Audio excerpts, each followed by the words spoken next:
Hey, what's up, size viewers? Welcome back to another video. Today we're going to talk about the story of My Tiny in the series, and we're going to talk about both the girls and the boys. But particularly, we're going to focus on the girls more so than the boys themselves, right? Now, I'm just going to kind of just give you a little bit of an overall view on what exactly the world is all about. And then from there, it's going to be like multiple videos of this because it's a lot to cover. And so I'm going to try to keep this video up to 15 minutes as possible. So let's go ahead and start off with the world itself, right?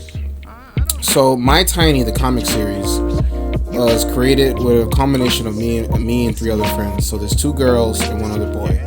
And I won't say their names for privacy reasons, but we sort of kind of created the story together. What I did was I sort of created the premise and the idea of the story itself.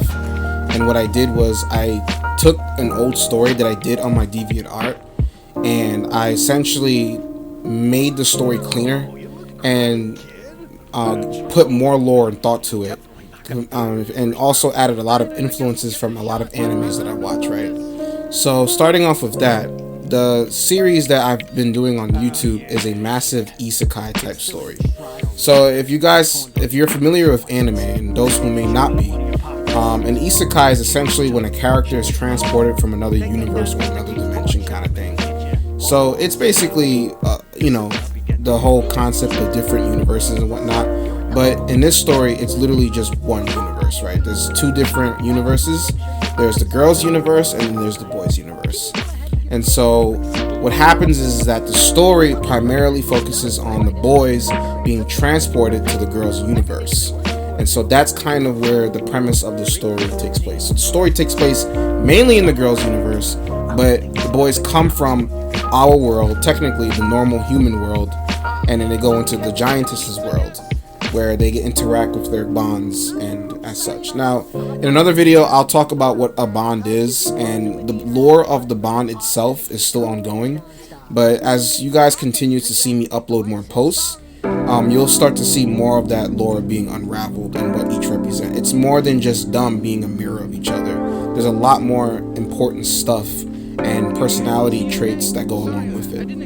Now let's start off with My Tiny Miracle. My Tiny Miracle is essentially a story about 6 high school girls: Faye, Sachiko, Hiroko, Michi, and Natsumi. And if I'm missing somebody, okay, yeah, it's just them. So what it is that these girls are normal girls living in the world, and they live in a world where these small people are sort of like pets. Now, if you guys have been keeping up with the videos, you'll know that there's a lot more to them than just being pets. There's sort of kind of an accident that has happened as to why these quote-unquote tinies are showing up in their world.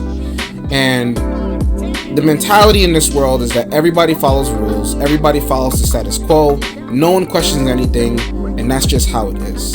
And so all of the girls were sort of kind of having a discussion and talking about owning a tiny pet or something like that. And Faye sort of kind of just was like, not really, I'm not really interested. I'd rather be a lawyer, I'd rather be independent. And Faye is a kind of girl that is a very focused type girl. She's smart, she's very sweet, she's also very independent. And so she doesn't like the idea of like owning a pet or like playing around with something like that, right? She's just very like into herself. She's in her own bubble. She wants to follow the rules. She wants to be something of herself. And so as she was talking with her friends, suddenly a boy named Tyler appears above her and falls upon her desk.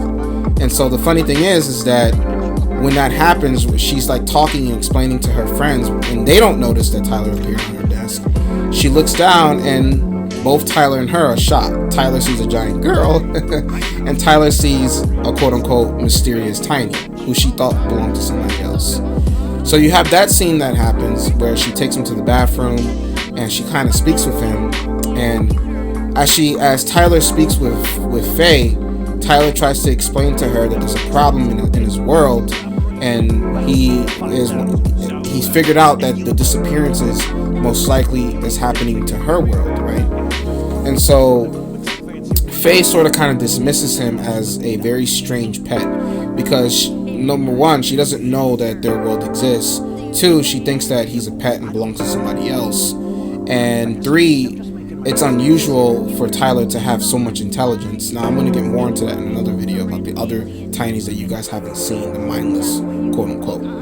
And so, with their interaction, you can kind of see that Faye sort of kind of looks down on Tyler.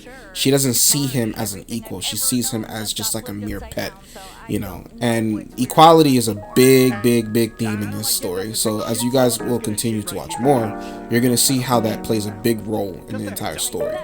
And so Tyler realizes that it's strange for her to view him in that manner.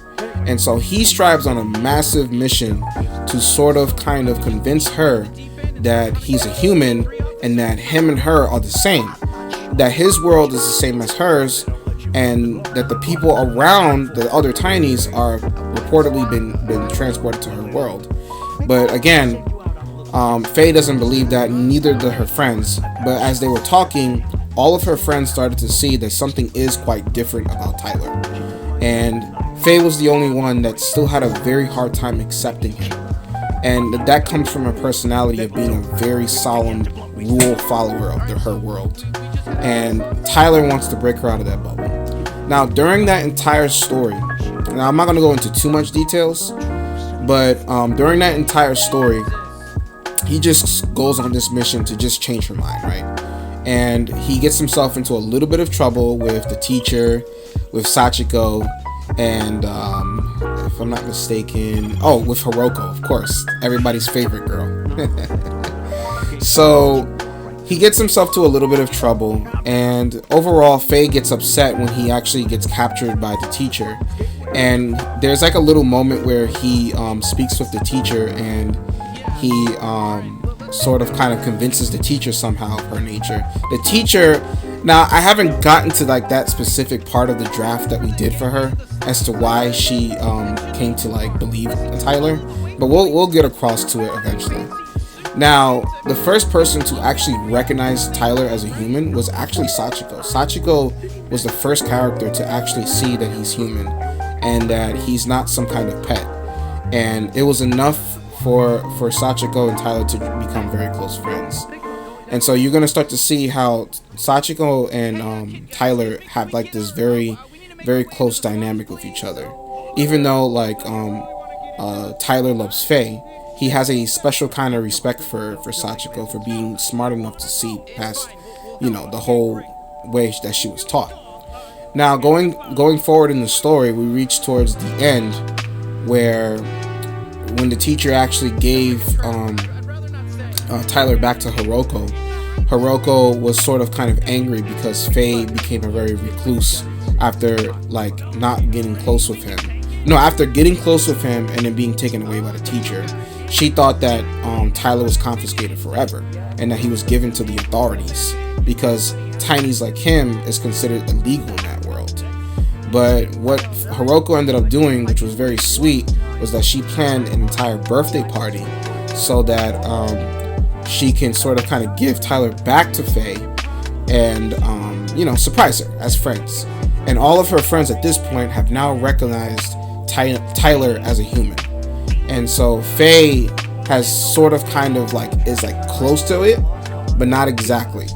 And so when Tyler finally surprises her in the birthday cake, that was the moment that she broke out of her bubble and realized the very human nature of Tyler, and finally was able to like confess her quote unquote feelings for her in a very different kind of manner. And so Tyler tells her that he quote unquote really likes her, and she responds that she really likes him back. And then as the story progresses, she becomes very attached to him. As they start to intermingle, they talk with each other and they interact. And it was at that moment that deep down inside of her, she was questioning the taboo feelings of having love for someone so small. And when Tyler and her were talking in her room, Tyler asked her, a certain question. Now I don't quite remember it, even though I'm one of the ones who write it. But I know that it was a fake sort of kind of like played around with his feelings a little bit, and she kind of said that there was this really sweet guy that she really liked, and this, that, and the other thing. She was kind of playing around with him a little bit, And Tyler was like, "Who's this guy you're talking about? Are you talking about somebody from your school? Is it a guy? Well, I'm sorry for impeding." And it's like this really cute scene, right? Very wholesome story in its entirety. And then after she says that, she pretends to go to sleep, and then she pops up and she gives him a nice gentle kiss on his face. And then you have the scene where he confesses that he actually loves her, and both of them essentially confess to each other that they love each other.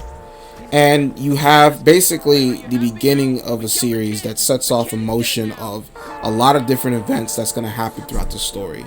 And you have Sachiko, you have Akako, you have Hiroko now, and Midori, and several other girls who are going to get their own tinies and their own story. Now, the premise of these stories and what makes these stories very important is that it's not just a regular romantic story, right? It's a romantic story, but with a bit of a size twist. So you add the giantess twist to it, and then you add the seriousness of the romance, and then you also add a little bit of drama along with the world, right? There's threats like the headmistress. At one point, it was Akako. And then there are the other characters that are going to be coming in as we introduce the story. It's a very long-running series that we're doing, and we're connecting lore with each other. And what we want you guys to know is that every single character that you see in the story plays a significant role with the person that they're quote-unquote bonded to. And so it's not just a very surface level thing. They're going to have little tensions with each other. They're going to find out things about each other that they're not going to like, some good and some very bad. Even though they may be bonded, some insecurities might come out, just like a real life romantic relationship. And so the boys have to sort of kind of juggle with their size, but also juggle with the emotional toll of having to deal with a world that doesn't accept you, and also with the person that you're with who may have some issues of their own due to the fact that they live in such a world. And so every character has a very interesting dynamic that's just going to keep unfolding as the story goes on. And we haven't even touched Natsumi and Michi quite yet, and their stories in itself are very, very, very interesting. So, and also now that I can create models, I can finally be able to fill in their classroom, right? You guys notice that there's a lot of emptiness in the story. Well, that was because a lot of the models was purchased. I paid somebody to make those models, but I've reached the skill level where I can actually create my models themselves now. So if you guys seen recently in my DA, you'll notice that I can change the clothes, I can, make designs. And guys, it's extremely easy. I'll make a video exactly how I do it. And maybe that might even promote you to be able to make your own stories and post it on YouTube. As long as you keep it clean, of course. You have to follow YouTube's guidelines. Now, in our next video, I'm going to talk about My Tiny Defender, and I'll go into detail and why that story plays a really, really big role for the future, for the upcoming stuff. Right now, My Tiny Defender, My Tiny Miracle, My Giant Senpai were just basically introduction type stories. We haven't really gotten to like the juicy grit of what's going to happen in the future. With me and my friends, we wrote a lot, and what I'm doing right now, what you're seeing in my DA or in my or on YouTube is me covering from what we wrote and translating into pictures and poses and editing and stuff like that. So again, right now as I'm on YouTube, I'm still again trying to find a identity, a sort of kind of like a how I'm gonna do this kind of thing, because again I have to provide commentary now in these videos, and I have to figure out how exactly I'm gonna do that, because I know that when you guys see videos, you enjoy the music, you enjoy the little magical sounds and the scenes, and you guys love to be able to read and use your imagination to sort of kind of fill in what's happening. And I have to be able to sort of have to add commentary, because as part of YouTube's monetization policies, you have to you can post those kind of pictures, but if you don't talk or provide any type of subject within these videos, it doesn't add what they say is educational value. And so I know it's going to be a little bit difficult to hear me talk throughout those videos, but I'll keep it minimal, but I also have to make sure that it's there. And so I'm figuring out a strategy, and you guys are kind of just like seeing me going along with that. So right now you're gonna see videos get removed temporarily, and they're coming back. My Tiny Miracle is gonna be in a better upload. I'm gonna fix that grammar. I'm gonna do a lot of different things. It's taking a little bit longer than usual because it's a lot of pictures. And I hope you guys stay tuned. I'm going to provide some really nice giantess content, very gentle giantess content. And now, again, I'm going to go ahead and address the issue with perspective journey. Guys, that story is NSFW, and I don't know if I'm going to be posting this on YouTube quite well, because number one, that story, that kind of stuff can get age restricted, and I don't want to put age restricted content on my YouTube. It's not a good look. Again, you want to make sure that your channel is advertiser friendly. And as far as putting perspective journey, I think I'm just going to go the preview route, show you previews, and then I'm just going to post a video onto Patreon. The problem is that getting the monetization is important, and so it allows the creator, it gives an incentive to earn a little bit of income from what you're doing, right? And so when I put the video on YouTube and I age restrict it, there's no monetization for it. It's just there. Not only is the video 18 and older, but again, having adult content on your YouTube channel and then having other types of content is not a good balance. So I hope you guys can understand that my decision on that. I kind of want to be able to like keep it clean for now. I do adult stories, and they're not typical adult GTS type stories, like where it's like just straight, PORN. It's more so adult, but in a very like fun read type kind of way. And so that's kind of like what perspective journey kind of is all about. It's about two dudes who kind of express how they feel about GTS fetish without it getting it too fetishy and whatnot, so that you have that kind of a thing. Well, size viewers, that's it for today's video. Our next video will be about My Tiny Defender, and I'll go ahead and try to explain what happens in that story. I'll go ahead and try to like do a gaming video up next. I'm going to work on re-uploading My Tiny Miracle, so that's going to be a massive upload you're going to see next. And I'm going to go ahead and do a little experiment with the commentary. So guys, thank you for being patient. Number one, I just want to thank you guys for that. Like, your patience is very important to me, because this is kind of like a one guy show here. Besides the writing, I have to do the posing, the constant story, the editing, and voice recording, and all of that. And it's just literally all down to one person. So these things do take time. That's one of the reasons why I can't upload every single day, because content actually has to be literally made, instead of just like pulling up like an Xbox game and a camera and then just, stream recording yourself. And so, all of that takes a lot of effort. So thank you guys for watching, and see you guys soon for the next video. Take care.